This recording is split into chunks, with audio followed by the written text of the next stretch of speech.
I'm John Feffer, co-director of Foreign Policy in Focus here at the Institute for Policy Studies in Washington, D.C. And I'm with Manuel Pérez-Rocha, who's an associate fellow here at the Institute, to talk about empire and Latin America. Manuel, welcome. Thank you, John. I'd like to ask you first the difference between the Bush administration policy toward Latin America and what we have now with the Obama administration.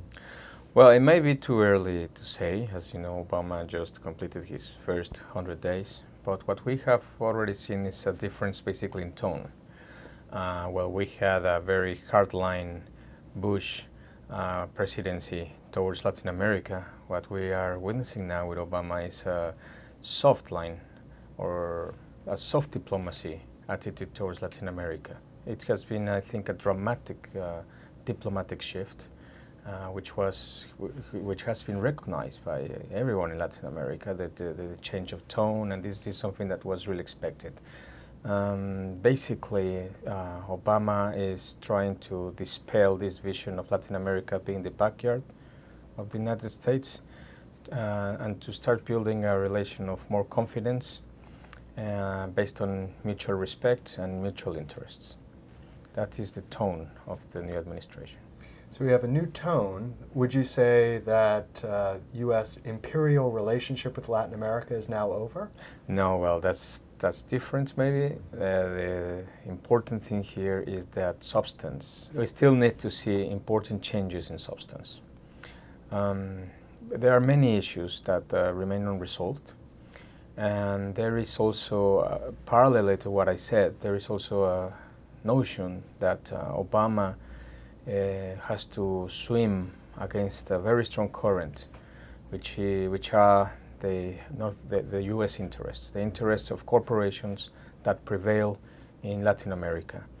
For example, military interests, energy, oil, and many other interests that will not change from, all of a sudden. So there are big hopes that President Obama will start changing the course of U.S. diplomacy towards Latin America, but in realpolitik terms, this will be difficult. Let's focus for the last question on one specific interest, that is the pork interest. We now have great fears of swine flu epidemic and focus on Mexico, but I understand that there's a connection to U.S. corporations in Mexico that are involved in pork production. Yes, in 1994, NAFTA came into force in the three countries, Canada, Mexico, and the U.S., the North American Free Trade Agreement. This is the year when a North American corporation from Virginia, a well-known corporation from Virginia, moved its operations from the Washington area to Mexico, to the state of Veracruz. And the reason why it moved is to move it to a place where regulations are not being followed, are not being enforced as strongly as in its home country. This company is the one that has produced this swine flu in the state of Veracruz. Therefore, I think it's correct to label this, as some authors have started labeling this swine flu as the NAFTA flu. It is a product of unfettered globalization. It is a product of free trade in between Mexico and the United States. But what I want to say, what do I mean by free trade? This trade of dairy products is free from the observance of environmental dispositions.